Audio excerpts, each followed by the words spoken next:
الحمد لله رب العالمين والصلاة والسلام على رسوله الأمين وعلى آله وصحبه أجمعين. On est toujours dans le livre de l'imam al-Nawawi rahimahullah ta'ala, Riyad al-Salihin, et nous étions en train de parler du dernier hadith du chapitre concernant la sincérité ou bien la pureté de l'intention.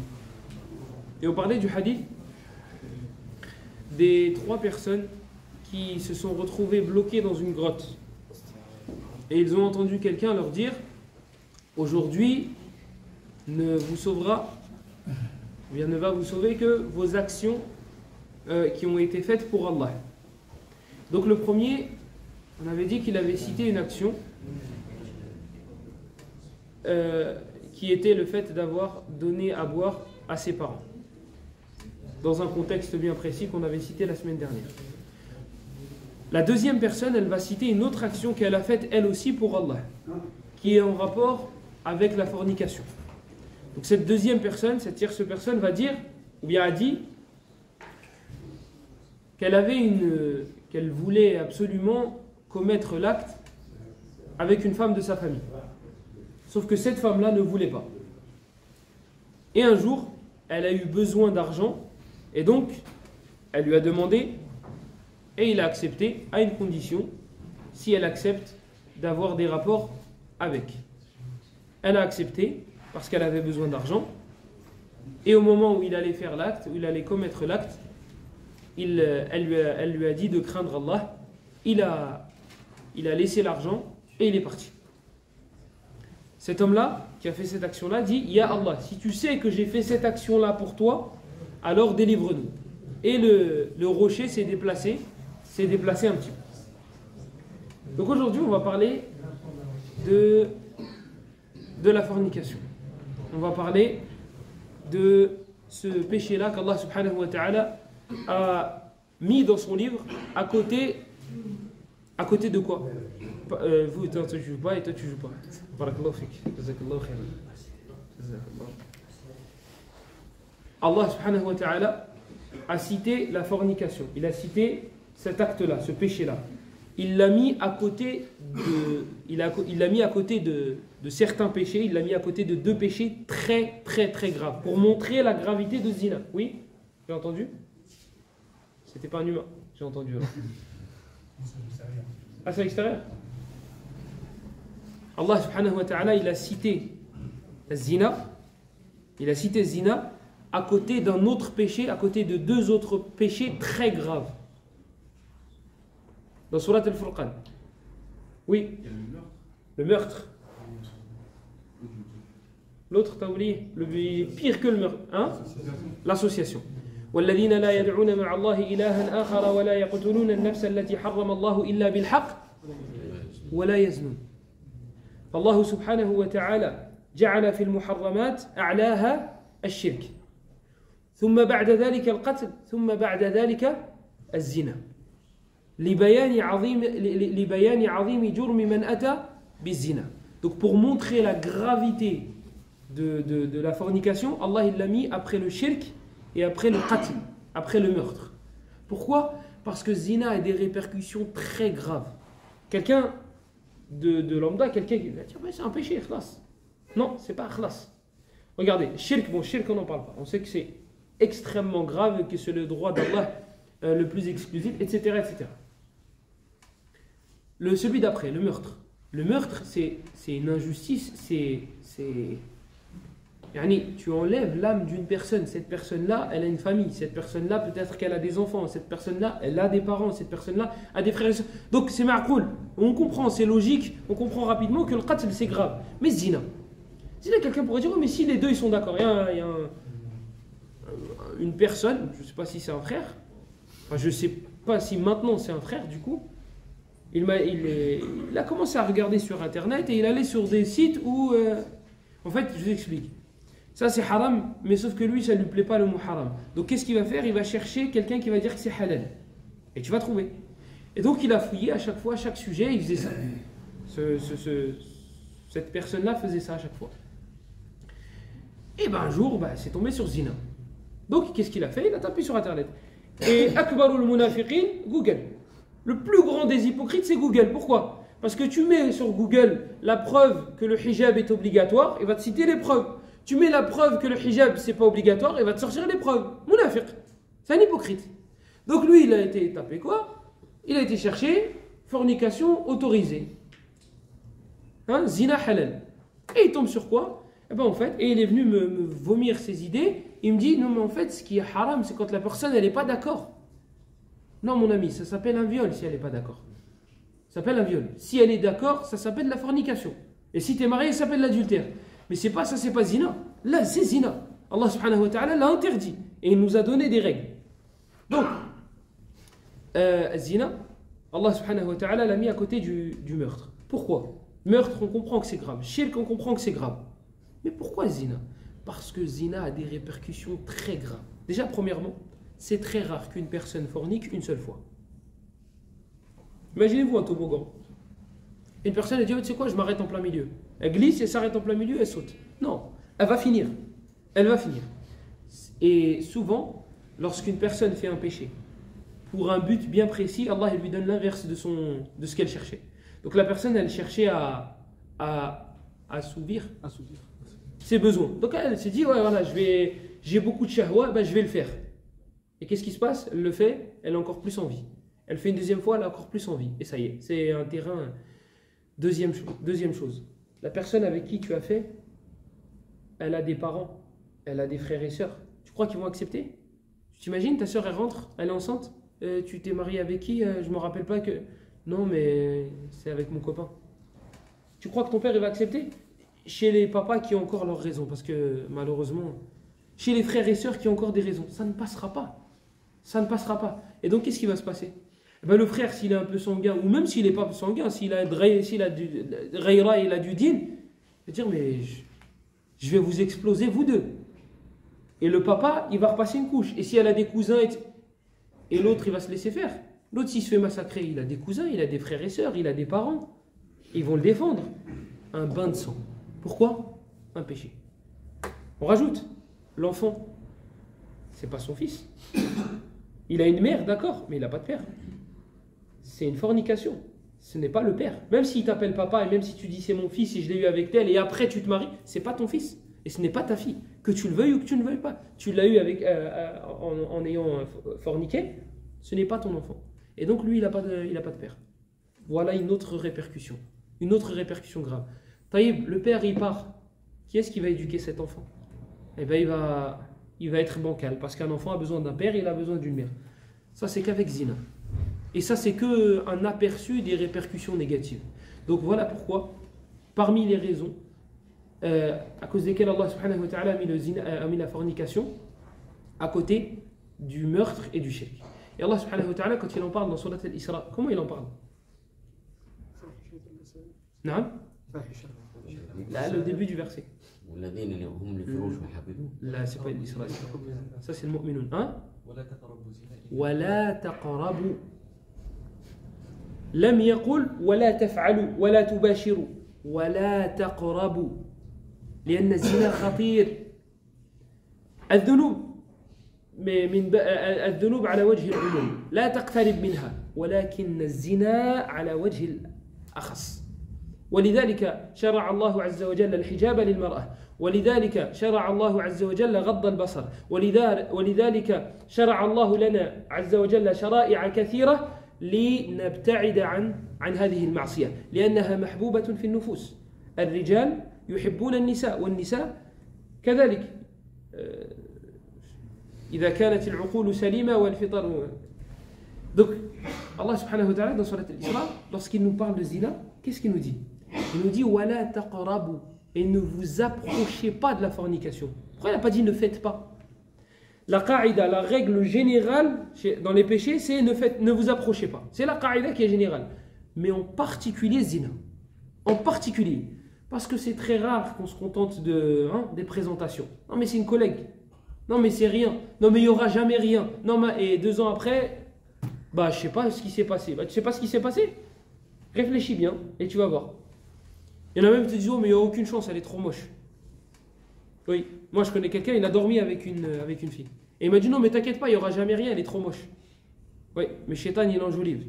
Shaitan, il enjolive. Et moi, ça me fait rire les gens qui disent elle est trop moche alors que lui, il est. مهم ولا تقربوا الزنا. إذن القاعدة في المحرمات هو الترك المباعدة المباعدة مع ترك المواقعة. القاعدة في المحرمات هي الآتية: المباعدة مع ترك المواقعة. وعندنا مثال في القرآن مع نبي من أنبياء الله وسوف تجدون ذلك إن شاء الله. Donc la règle générale, c'est, avec les péchés, c'est s'éloigner de la chose et ne pas tomber dedans. C'est pas seulement ne pas faire, c'est s'éloigner de la chose.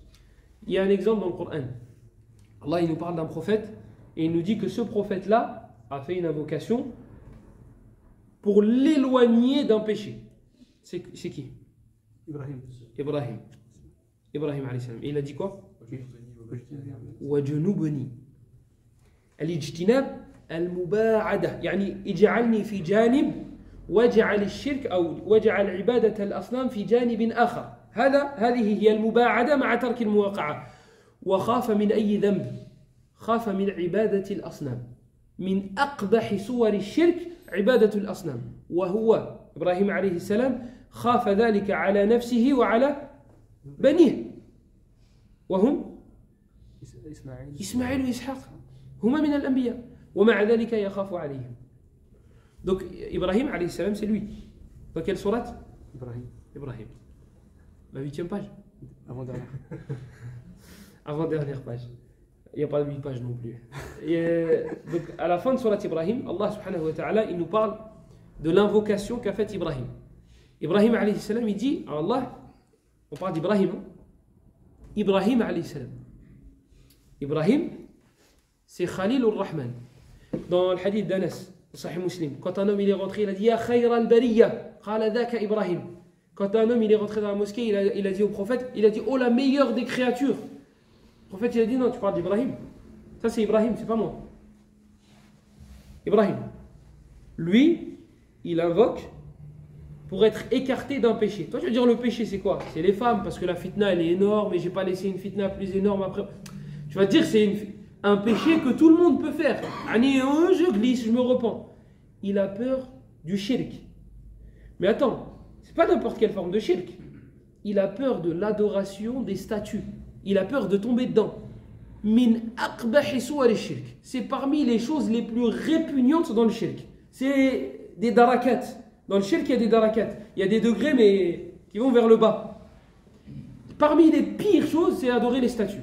Toi, tu pourrais te dire non mais Hacham, je peux pas tomber dedans. Oui, je suis un humain, je peux tomber dans le haram, je peux tomber dans le péché, je me repens, etc.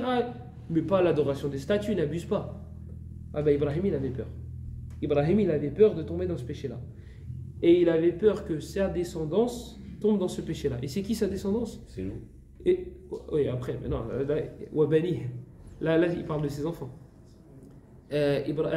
Ismaïl et Ishaq, il m'a perturbé. Mais il a fait une dua pour... dans surat al-Baqarah. Rabbi ja'al hadha baladan aminan wa junubani wa ban... Non. Rabbi ja'al hadha baladan aminan warzuq ahlahu min ath-thamarati man amana minhum billahi wal yawmil akhir. Qala wa min dhurriyyati qala wa min kafara. C'est quoi? Qala wa min kafara. Il est pas là Muhammad. Non. Qala wa min dhurriyyati qala la yanalu ahdi adh-dhalimin. C'est ça. C'est celui-là. Lui il voulait que toute sa descendance, qu'il n'y ait personne qui adore les autre qu'Allah. Qala wa min dhurriyyati qala la yanalu ahdi adh-dhalimin. Eux ils ne l'auront pas. Donc c'est Ismaïl et Ishaq. Et après Ismaïl et Ishaq, il y a eu qui? Yaqub. Après Yaqub, il y a eu qui? Youssouf. Il a peur pour ça? Toi tu as peur pour tes enfants Allah il te dit écoute moi tes enfants je vais en faire des prophètes. Toi tu vas avoir peur, tu dis bon faut que je leur fasse un compte bancaire, faut que je leur fasse ça. Tu ne vas pas très même à la dinihim. Tu ne vas pas te dire, oh, imagine, il sort de l'islam, et imagine, il ne fait pas ses prières. Nabi,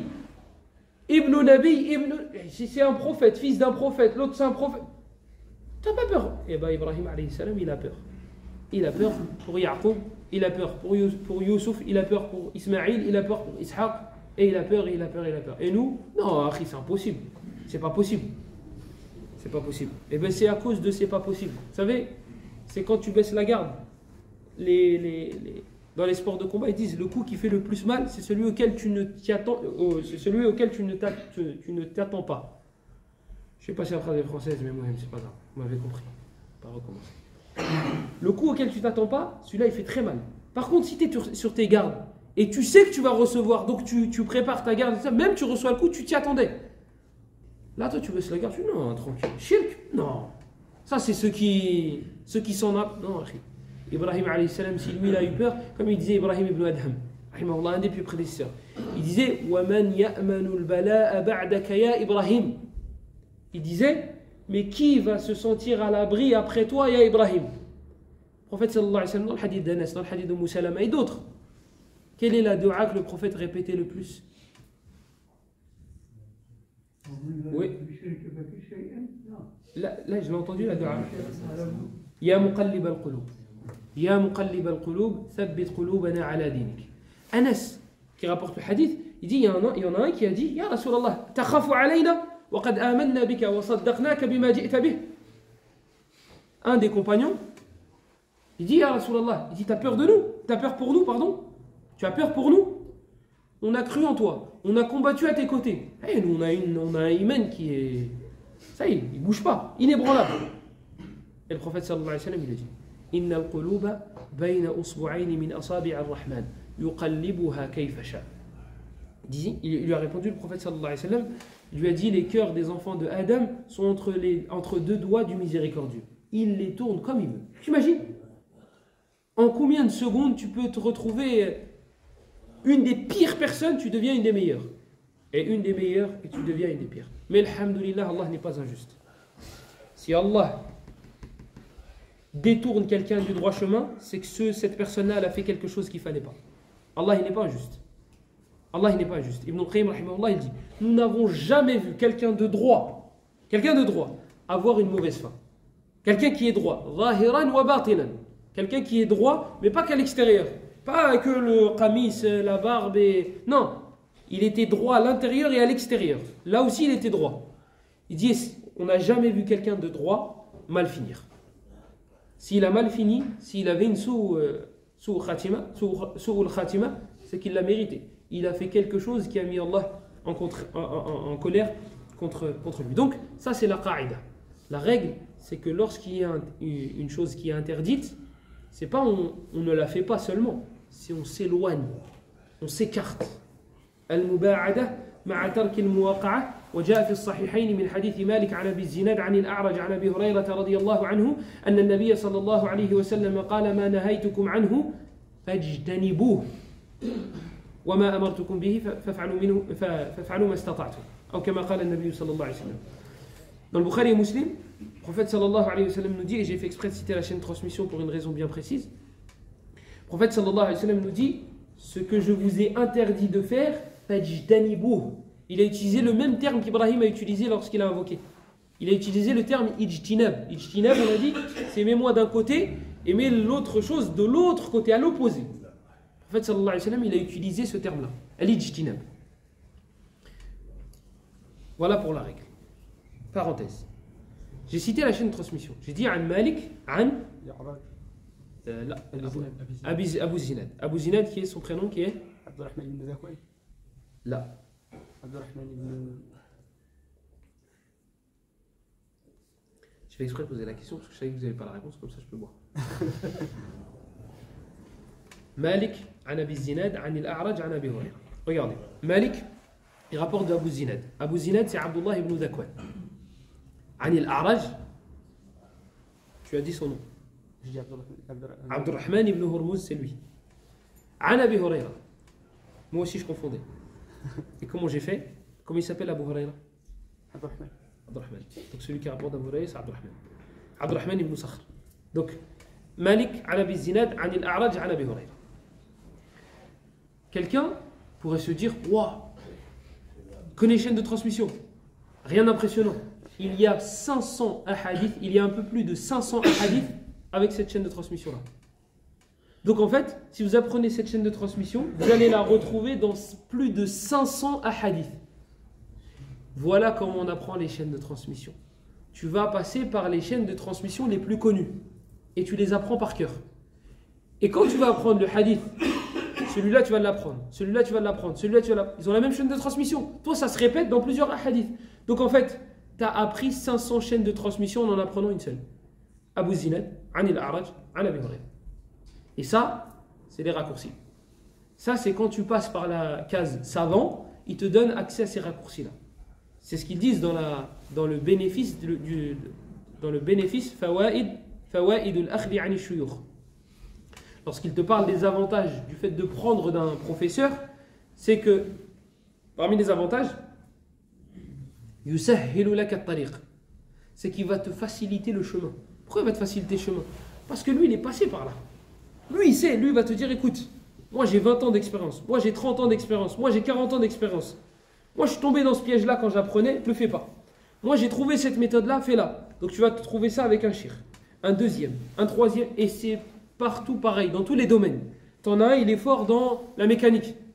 Toi, tu t'intéresses à la mécanique. Lui, il va te faire le résumé de ce qu'il a appris en 15 ans, 20 ans. Il va te faire un petit résumé, il va te dire, écoute. Moi j'ai trouvé cette méthode, et cette méthode, et cette méthode. Voilà. Là, le travail de 15 ans, 20 ans, lui, il te l'a résumé. D'où l'avantage de passer par des professeurs. Pareil, Ruqya par exemple. Vous parlez à quelqu'un qui a plus de 20 ans d'expérience, ou 15 ans, ou 10 ans. Lui, il va te dire des trucs. Lui, il l'a découvert en 10 ans, ou 15 ans, ou 20 ans. Lui, il va te dire, écoute. Fais comme ça, fais comme ça, fais comme ça, fais comme ça. Toi, tu as l'expérience d'une personne qui s'est fatiguée sur la route, qui a essayé, qui a trébuché. Et si tu le fais avec une deuxième personne dans ce domaine-là, et une troisième, et une quatrième, tu auras acquis l'expérience de plusieurs personnes et tu auras un paquet de connaissances incroyables. Et ce paquet de connaissances-là, tu ne l'as pas en passant via les livres. Tu ne l'as pas. Lui, il va te faciliter.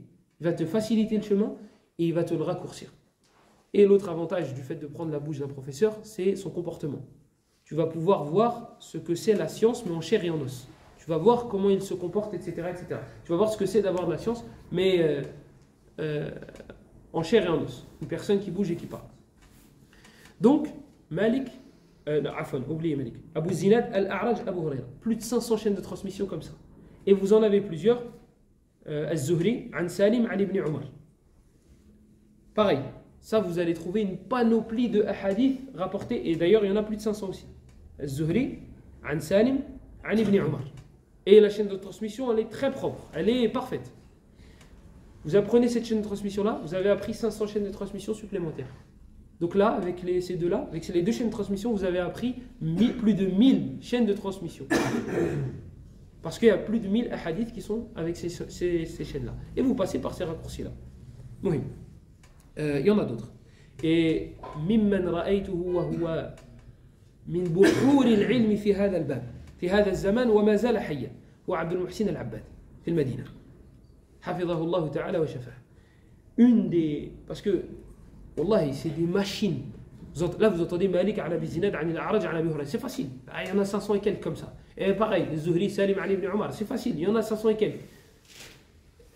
Lorsque vous voyez un gars en chair et en os qui entend des chaînes de transmission, il te dit, lui, il est né le Basra, lui, et il est mort en 500, lui, il est mort en 246. Et il rapporte de tel, rapporte de tel, rapporte de tel. Mais à la fin de sa vie, il a perdu la mémoire. Zid, An Fulan. Il te dit, ah, lui, oui, mais lui, il est mort, Une machine. Abdul Muhsin al-Abbad, il est encore vivant. Nous, on pourrait croire que ça existe que dans les livres. Il est encore vivant. Il est malade, shafahullah. Mais à Médine, il a sa chaise. Et lorsque j'ai vu le personnage, tu le vois, il a assis le truc que les Saoudiens ils mettent sur leur khamis. Il n'est même pas arrangé, il est comme ça, il est assis sur sa chaise comme ça. Il est âgé, très âgé, il ne lui reste pas beaucoup de dents. Si tu le vois et tu ne le connais pas, tu dis, oh, ouais, salam alaikum. Là, tu le calcules même pas. Il s'assoit sur la chaise, il commence à parler, tu te dis, mais c'est magnifique. Et quand tu le vois en chair et en os, ça a un autre effet. Et un qui est comme ça aussi à notre époque, par contre qui est un peu plus jeune, c'est Salih ibn Abdullah ibn Hamad al-Usaymi. كذلك من بحور العلم. وهو شرح كذلك هذه لم يشرحها ولكن سردها البخاري ومسلم. Et parmi les océans de sciences qu'on a aujourd'hui, et qui sont pareil aussi forts dans les chaînes de transmission, je te dis, Bachir, il y en a un seul dans le Muwatta, c'est Bachir ibn Abi Mas'oud. Et d'ailleurs, il y en a un autre, c'est avec une dhamma au début, c'est Bouchayr. Et Bouchayr, il y en a deux, c'est Bouchayr ibn Ka'b al-Adawi, et l'autre, c'est Bouchayr ibn Fulan. Tu dis, oh, mais c'est quoi? Et il te dit, attends, Bouchayr ibn Yassar, lui, il est dans le Muwatta, mais Bouchayr ibn celui-là, il est dans le Kutub al-Sitta, mais il n'est pas dans le Muwatta. Tu dis, oh, mais comment il fait? Et si seulement il le faisait avec un ou deux rapporteurs, tu dis ouais bon, moi aussi je peux le faire ça. Il te le fait avec des milliers de rapporteurs. Tu dis subhanallah. Inna Allah arada an yahfadha dinahu. La boud. La seule réponse que tu peux trouver à ça, c'est Allah il a voulu préserver sa religion. C'est tout. Quand tu vois que c'est aussi daqiq, aussi précis aussi. Et lui pareil. Il a fait le Bukhari, il a fait le Muslim, etc. Et il a fait le Sard et à la fin il donnait des ijazat. Et moi, quand je préparais ça et que je me suis dit que j'allais parler de ça, il y a un truc qui m'a interpellé. La science, elle n'a jamais été aussi accessible. C'est très accessible. Tu veux la science? Tu ouvres Internet, tu ouvres le PC. Tu n'as même pas besoin d'acheter de livres. Tu ouvres Internet, tu as Abdel Muhsin al-Abbad. Il t'a fait quoi? Il t'a fait l'Arba'in Nawawiya, Umdat al-Ahkam, Bulugh al-Maram, et après tu attaques le Kutub al-Sitta. Le Bukhari, Muslim, Abu Daoud, Tirmidhi, Nasa'i et Ibn Majah. Al-Husaymi, il t'a fait des baramij, il t'a fait, et c'est magnifique, c'est excellent, il t'a fait par étapes. Il te fait une muqaddima avec un livre qui parle du mérite de la science et des comportements à avoir dans la science. Il te prend soit son livre à lui, Ta'zimul Ilm, soit il t'en prend un autre. Et ensuite il te fait Thalathat al-Usul, Al-Qawa'id al-Arba', Kitab Tawhid, Kashf al-Shubuhat, Al-Aqidat al-Wasitiyya, bien organisé et tout. T'as juste à ouvrir le PC, tu prends un stylo, une feuille et t'écoutes. Et malgré ça, le degré d'ignorance qu'on a atteint, je ne sais pas si on nous a précédés dans ça. Alors que la science, elle est très facile, très accessible. Très accessible. Avant, pour un hadith, il devait partir d'Égypte jusqu'en Irak. Quand il arrivait en Irak, il dit non, le hadith, il n'est pas là. Parce que Foulan, il est parti faire une umrah. Il va faire une umrah. Il va récupérer le hadith. Il dit ouais, mais moi, en fait, je l'ai entendu de Foulan, de Abdul Razzaq au Yémen. Ah ben, je vais au Yémen. Pas de voiture, pas d'avion, pas beaucoup de moyens. Il a laissé sa femme et ses enfants, ça fait 3 ans, il ne les a pas vus parce que passer tel endroit à tel endroit, il n'y a pas comme dans les jeux voyage rapide. Il passe de là-bas, là-bas, là-bas, là-bas. ضيع ماله كله لأجل كلمة واحدة. نعم سمعته من فلان. جزاك الله خيرا. بارك الله فيك. Salam alaikum. Et il rentre chez lui. Juste, et c'est pas un ضيع en vrai, il a donné pour Allah cet argent-là. Il a dépensé son argent, ses biens, sa santé, il a sacrifié sa famille, sa vie de famille. Pourquoi?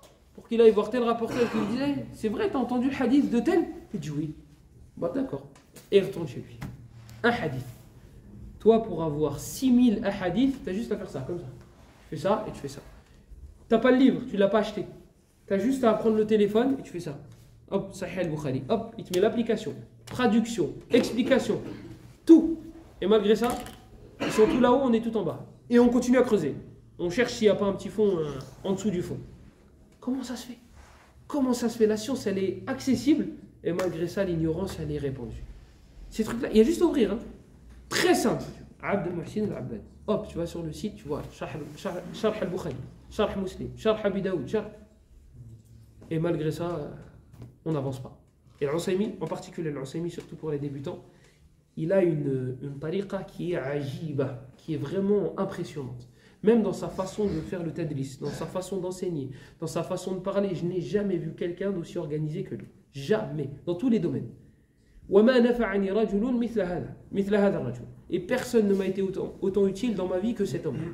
C'est vraiment c'est vraiment quelqu'un de très impressionnant. Et on pense, wallahu a'lam, qu'il fait partie des personnes sincères. Même ces chouyours, Salih al-Sheikh, il est dans sa tabaqat de ses chouyours. Il disait, et il dit j'écoute tes cours pour réviser. Pour réviser ma science, j'écoute tes cours. Il a dit, et tes programmes sont à côté de moi. Il a plusieurs baramij. Usul al-ilm, muhimmat al-ilm, etc., etc. Il a dit, tes baramij, ils sont à côté de moi. Il lui a dit, patiente face à ceux qui te contredisent, parce que al-aqibatu lak. Il dit, c'est toi qui vas avoir la bonne fin. On ferme toutes les parenthèses que j'ai faites dans les parenthèses. Quand vous aimez une personne, il y a 2 choses à faire. Quand vous aimez quelqu'un, il y a 2 choses à faire. faites des invocations pour cette personne-là. Et la deuxième, parlez en bien dans son dos. Si vous voulez être utile envers une personne parce que vous l'aimez, invoquez pour elle dans son dos. Invoquez pour elle. Et la deuxième chose, parlez en bien dans son dos. C'est comme ça qu'on remercie nos professeurs ou les personnes qui nous ont été utiles ou les personnes tout simplement qu'on apprécie. Vous invoquez et vous n'êtes pas obligé d'aller le dire. Ah, tu sais, moi je t'oublie pas dans mes du'a. Ne le dis pas. كذلك يقول الله سبحانه وتعالى الزانية والزاني فجلدوا كل واحد منهما 100 جلدة. Pareil, toujours dans la fornication, Allah subhanahu wa ta'ala nous dit et la fornicatrice et le fornicateur, fouettez-les 100 fois. Ici, on a un signe qui nous prouve que zina, c'est un grand péché. هنا في هذه الآية عندنا علامة من علامات الكبائر. عندنا شيء في هذه الآية يدلنا على أن الزنا من الكبائر وهو العقاب. إذا ذكر الله عز وجل ذنبا وذكر عقابه فهذا يدل على أن هذا الذنب من الكبائر. Lorsqu'Allah subhanahu wa ta'ala il cite un péché et qu'il cite une punition, une répercussion négative, qu'il cite une menace, quelque chose qui va te faire comprendre que c'est grave, eh bien ça prouve que ce péché-là il fait partie des kaba'ir. Ça prouve que ce péché-là, il fait partie des grands péchés. Et là, Allah, lorsqu'il parle du zina, il nous dit, la fornicatrice et le fornicateur, fouettez-les 100 fois. Ça prouve que c'est un grand péché. Ça prouve que c'est un grand péché. Et dans la sunna du prophète aussi, sallallahu alayhi wa sallam, on a des choses qui nous prouvent que zina fait partie des grands péchés. يقول النبي صلى الله عليه وسلم إذا زنى العبد خرج منه الإيمان وكان كالظلة على رأسه فإذا انقلع منها رجع إليه الإيمان وقال صلى الله عليه وسلم لا يزني الزاني حين يزني وهو مؤمن. Le prophète sallallahu alayhi wa sallam il nous dit dans sa sunna que le fornicateur lorsqu'il fornique sa foi lui est retirée. وكان كالظلة على رأسه. Elle est au-dessus de lui. Lorsqu'il arrête, voilà, eh bien la foi revient. C'est à ce moment-là que la foi revient. Attention. Dans l'autre hadith, le prophète sallallahu alayhi wa sallam il dit la yazni al-mu'minu hina yazni wa huwa mu'min. Et le croyant ne fornique pas en étant croyant. Donc, j'allais dire attention. Ça ne veut pas dire que c'est un kafir. Non. Az-zina min al-kaba'ir. La fornication, c'est un grand péché. La fornication, c'est un grand péché. Mais ça ne veut pas dire que ça fait sortir de l'islam. Allahumma illa idha istahalla. Sauf si quelqu'un dit c'est halal, comme l'autre Agoun là que je vous ai raconté au début, qui dit non, si elle est d'accord, c'est halal. Comment? Elle est d'accord, c'est halal. Lui, il croyait que c'était comme le vol. Je vais voler quelque chose, mais si le propriétaire il est d'accord, bah, c'est que c'est pas du vol, c'est une donation. Et il me l'a donné, c'est bon. Non, c'est pas comme ça que ça marche. C'est pas toi qui fixes les règles. Et c'est pas nous qui définissons les choses. C'est Allah subhanahu wa ta'ala. Al-Muhim. Donc, az-zina, Allah subhanahu wa ta'ala l'a mis dans les grands péchés. Et on a vu dans son livre comment il nous l'a montré. Et dans la sunna du prophète sallallahu alayhi wa sallam, il nous dit que la foi lui est retirée. Mais qu'est-ce que ça veut dire du coup, la foi lui est retirée? Puisqu'on a dit non, il est quand même musulman. C'est un musulman. Qu'est-ce que ça veut dire? Ça veut dire que le croyant, un croyant, s'il fornique et qu'il se dit Allah me voit, c'est pas possible. C'est juste impossible. Forniquer et me dire Allah me voit, c'est pas possible, ça se réunit pas. Donc, forcément, la foi lui est enlevée pendant. Yaghibu anhu hadha al-mashhad. C'est pas possible de se dire Allah me voit et je vais forniquer. Donc, pendant qu'il fornique, la foi lui est retirée. C'est pas possible. Un croyant ne peut pas se dire ça. Et la fornication, la plus grosse cause, la plus grosse raison, le regard interdit. Les savants disent que ça, ils utilisent cette image-là. Ils disent que c'est une flèche empoisonnée.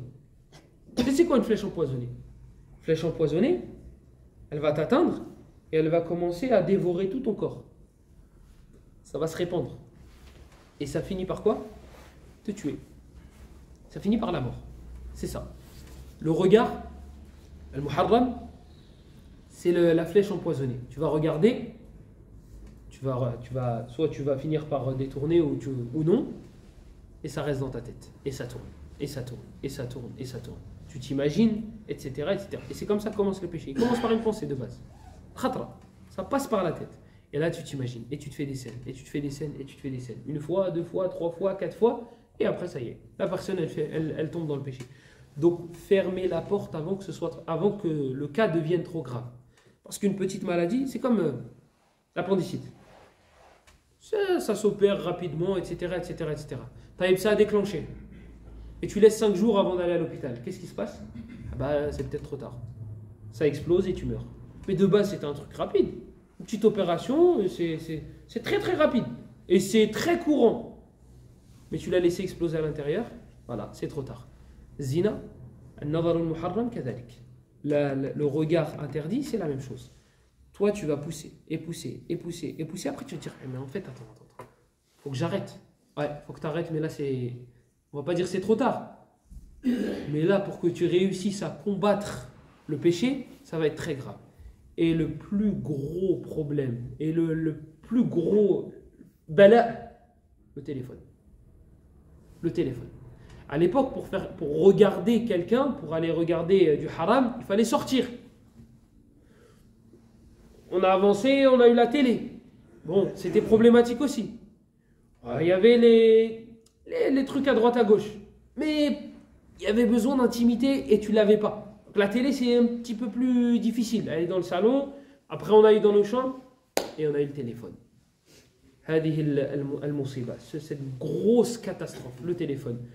Personne ne te voit, du moins c'est ce que tu crois. Tiens, et des fois, tu cherches même pas les problèmes ils viennent toquer à ta porte. Tu n'as rien demandé à personne et il t'affiche une catastrophe dans ton téléphone. On l'a offert à Abdelkarim Al-Khudayr, un des savants d'Arabie. Comment il l'appelle le téléphone? Les téléphones comme ça. Il l'appelle Al-Dhaki, Al-Jawal Al-Dhaki. Il l'appelle, si on traduit littéralement, c'est le téléphone intelligent. Il l'appelle comme ça. Lui, il avait un vieux téléphone et il ne pouvait rien faire. Et ils lui ont offert un iPhone. Donc un Dhaki, un intelligent. Et il a dit, c'est lui qui raconte. Et il dit un jour, sur le téléphone, il a dit, je vois une femme qui n'est pas habillée. Et il a dit, il a réagi, je ne sais pas s'il a jeté le téléphone, ou il a appelé ceux qui lui ont offert le téléphone. Il a dit, rendez-moi mon téléphone Rabbi. Il a dit, rendez-moi mon téléphone imbécile, l'ancien. Et wallah, ça réglerait beaucoup de problèmes. Ça réglerait 90% des problèmes qui sont dans ce domaine-là, dans le domaine de la fornication. Le téléphone. Encore pire si les enfants. Encore pire. Tu vois l'enfant, il te dit, ouais, t'as vu sur TikTok la nouvelle vidéo? Comment TikTok? T'as 12 ans. Qu'est-ce que tu fais sur TikTok? Comment TikTok s'est retrouvé entre tes mains? Bah oui, mais les parents ne connaissent rien. Il lui dit t'inquiète, le fameux t'inquiète qu'on sort tout le temps. T'inquiète, et lui il massaïb sur son téléphone. Et ça vient, il fait comme ça. En plus de devenir bête, ça va devenir un pervers. Mais c'est de ta faute. C'est toi qui lui as donné une bombe. C'est toi qui lui as donné cette catastrophe. Même les koufars, même les mécréants, même ceux qui ont fondé les applications, qui les ont créées, etc., ils les interdisent à leurs propres enfants. Ça ne te met pas la puce à l'oreille. Quand tu vois écrit sur le paquet de cigarettes, fumez-tu, tu te dis pas, la cigarette, elle peut me tuer. Là, le mec qui a fait ces trucs-là, il te dit, non, moi, mes enfants, ils touchent pas à ça. Tu te dis pas, attends, mais il y a un problème là. Comment? Si c'est un rêve, moi, je te fais un bête de truc, mais je le fais que pour toi, je le fais pas pour moi. Ben non, je vais être le premier à en profiter. D'abord, je vais le faire pour moi et après, je t'en passerai à toi. Et je le passe à mes enfants, à ma famille et tout. Ou peut-être, je vais penser à toi. Non, lui te dit, je l'ai fait pour toi, mais mes enfants, ils touchent pas à ça. Et tu te dis pas, il y a un problème dans le calcul. J'ai un de mes professeurs, son fils, il a 18 ans. Il n'a pas de téléphone. Il n'a pas de téléphone. Quand j'ai raconté cette histoire à certaines personnes, ils m'ont dit, miskin, wallah, c'est nous les masakin. Wallah, c'est nous les masakin. C'est nous. Et plus on a un téléphone avancé, et plus on est des masakin. Ceux qui ont des téléphones pourris vont être contents. Le frère en question, un de mes... Il me raconte l'histoire. Il me dit, un de mes professeurs, il me dit, mon fils il a 18 ans, il n'a pas de téléphone. Il a dit à ses 16 ans, sa tante elle lui a offert un téléphone. Il a dit, j'ai cassé le téléphone et je l'ai cassé lui. Il a dit, j'ai cassé le téléphone et je l'ai cassé lui. Là, pour rien, on peut dire, mais qu'est-ce qu'il fait toute la journée? Eh bien, essaye. ton téléphone, ne le touche plus. Et dis pas oui, mais imagine, personne n'a besoin de toi. Et dis pas, ça c'est les excuses de oui, mais imagine quelqu'un a besoin de moi. Personne n'a besoin de toi, t'es personne. Personne n'a besoin de toi. Et si madame elle a besoin de toi, bah, elle attend que tu rentres et puis c'est tout. Voilà, ou elle passe par une autre personne. Oui, c'est le moindre mal. Essaye, une journée, 24 heures, tu touches pas au téléphone. 24 heures, tu vas voir. Ton cerveau, il va automatiquement se diriger vers un badil, vers quelque chose pour le remplacer. Et qu'est-ce que tu vas faire? Ah bah, tu vas ouvrir un livre. Monsiba. C'est une catastrophe. Tu vas ouvrir un livre. Tu vas ouvrir un cahier. Tu vas prendre un stylo et une feuille. Enfin, j'ai demandé à un frère, je lui ai dit, ouais, t'as pas un stylo? Il m'a dit, mais qu'est-ce que je vais faire avec? On en est arrivé là. Ah, est-ce que tu as un stylo? Qu'est-ce que je vais faire avec? Bah oui, maintenant tout est. Il n'y a pas besoin, tu prends ton téléphone et tu notes.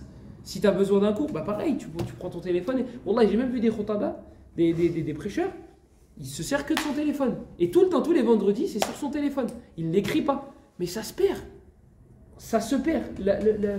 Le bonheur que tu as d'écrire, al-ilm, cette ladha que tu as lorsque tu écris la science, elle est partie. Non, c'est sur le téléphone. Les dolos sur le téléphone. Non, cherche un badil. Cherche quelque chose qui va remplacer ton téléphone. Et surtout, début de la journée et fin de la journée, pas de téléphone. Donc, lorsque tu vas dormir, pas de téléphone. Lorsque tu te réveilles, pas de téléphone. Ça, c'est les deux pires moments. Il y a d'autres moments où il ne faut pas le toucher. Mais les deux pires moments, c'est ces deux-là. Ce sont ces deux-là. Début de la journée et la fin de la journée. Et regardez, subhanallah, nous on fait l'inverse. Dès que tu ouvres les yeux, téléphone. Tu éteins le réveil et tu regardes si tu as des amis. Tu regardes si tu as des notifications. Tu regardes si c'est pas que sur un groupe et que donc du coup personne t'a adressé la parole. Tu vas regarder, je sais pas, sur Twitter, l'actualité, tu vas, voilà, musulman au vol de l'huile et des moutons. Tu vas tout de suite sur ton téléphone. Imagine-toi.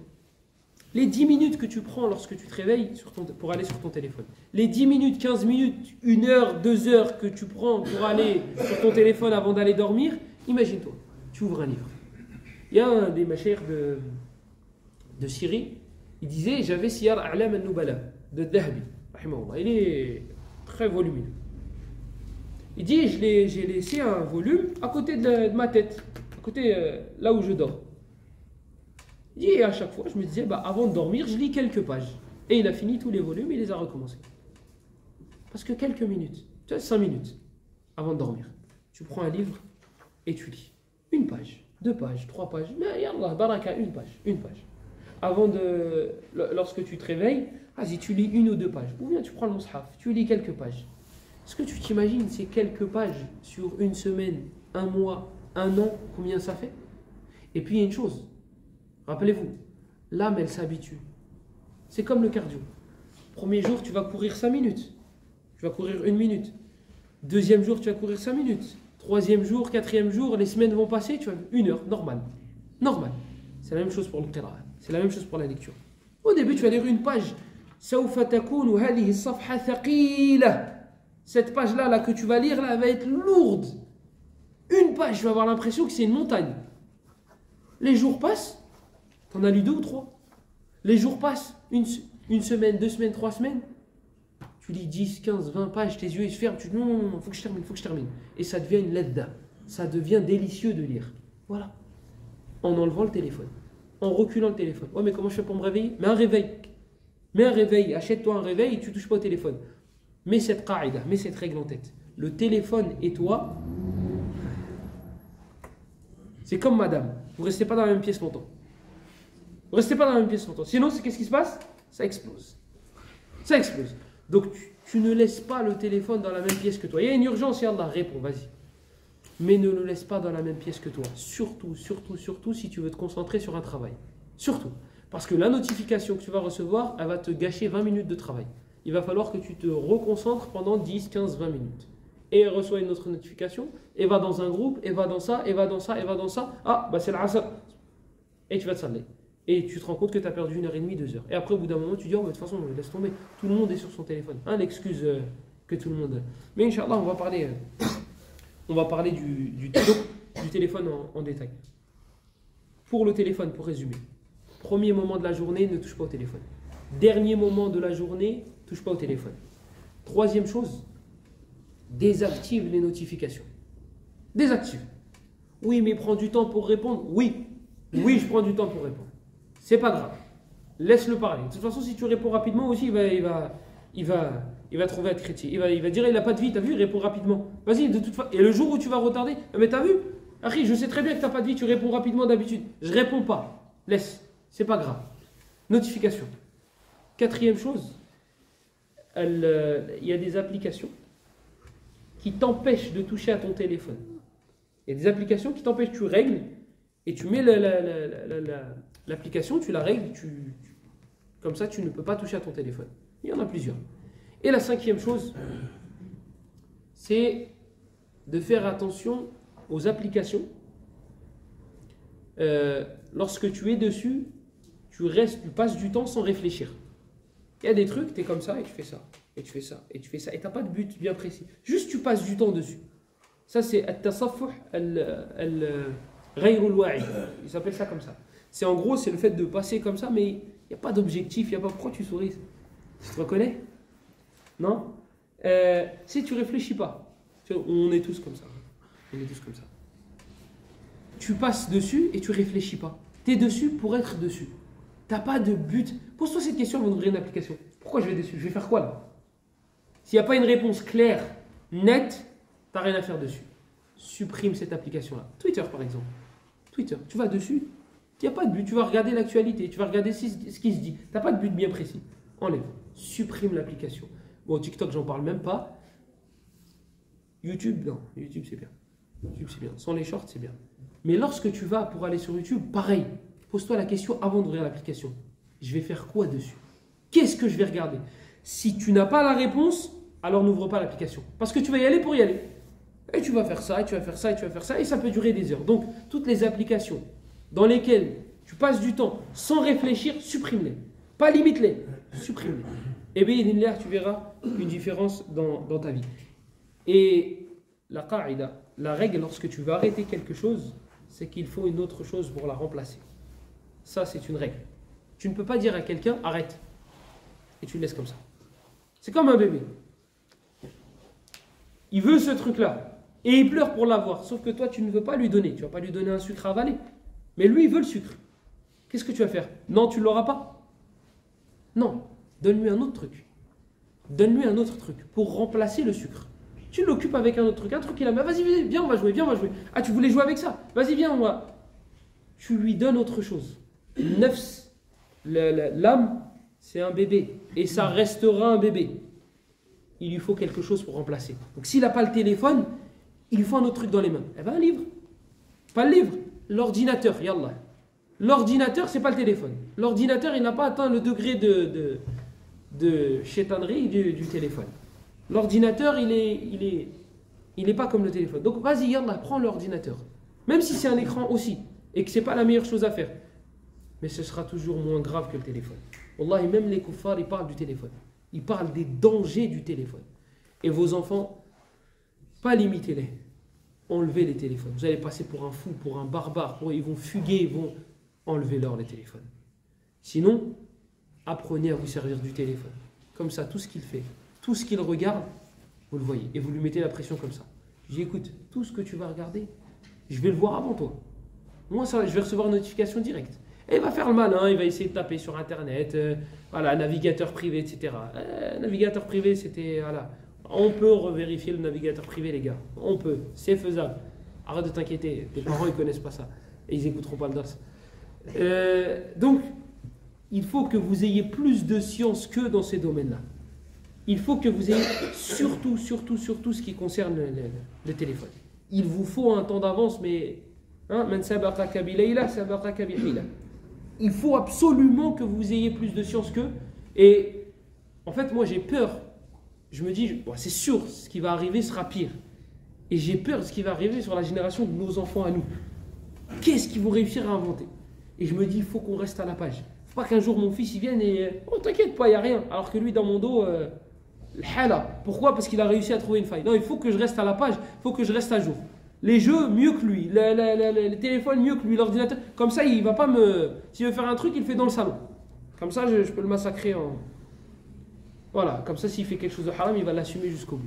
Donc, faites très attention à ces téléphones-là. Faites très très très attention. Là, moi j'ai parlé d'Internet, mais je pourrais parler aussi des SMS qu'on envoie au sexe opposé, que les femmes envoient aux hommes ou que les hommes envoient aux femmes. Salam alaikum, akhi, je t'ai vu dans la mosquée. Salam alaikum, ourti. Nous, Argenteuil, les frères, ils attendaient devant la salle des femmes. Ils attendaient devant la salle des femmes. Et ils demandaient des fois, ils demandaient les numéros. Mais akhi, imagine-toi, si tu fais ça, imagine-toi, tu tombes sur la femme d'un gars. Parce que c'est possible, hein. Il y a des femmes mariées qui vont à la mosquée, hein. Ça existe. Imagine, cette femme-là, elle rentre à la maison et elle dit à son mari, mais mon frère, sache une chose, il reste encore des hommes sur cette terre. Et wallah, qu'un homme qui apprend ça, wallah qu'il va bouger. Wallah qu'il ne va pas rester insensible. Un homme qui vient demander à ma femme, Orti, je peux avoir ton numéro, je peux avoir le numéro de ton tuteur. Moi, je vais lui donner le numéro de son tuteur. Je vais lui donner personnellement et je vais le faire rentrer dans sa tête, mais directement. Directement. Où on va? T'attends devant la mosquée, dans ces endroits-là. Et sache qu'il y en a plein qui pensent comme moi et même pire que moi. Et encore, je n'ai pas dit tout ce que je pensais, parce que je n'ai pas envie d'aller en prison. C'est inacceptable qu'un homme aille voir ton épouse et lui dire, ah, Orti, smahli, je peux avoir le numéro de ton tuteur? C'est pas comme ça qu'on fait. Et t'attends plus devant la mosquée.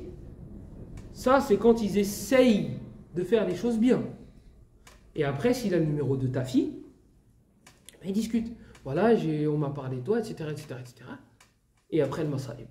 Donc au début, non, je veux pas parler, etc. Et après, Shaitan, petit à petit, ouais, mais t'as vu, c'est juste, on fait juste ça. Juste ça, regarde 2 semaines après les messages, tu vas voir si c'est juste ça.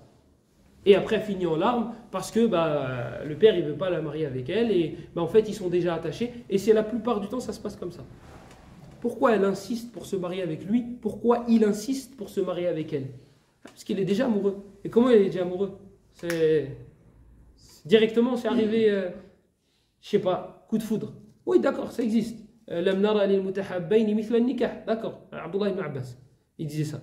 جاء مرفوعا ولكن السند لا يثبت عن رسول الله ولكن ثبت عن عبد الله بن عباس رضي الله عنهما.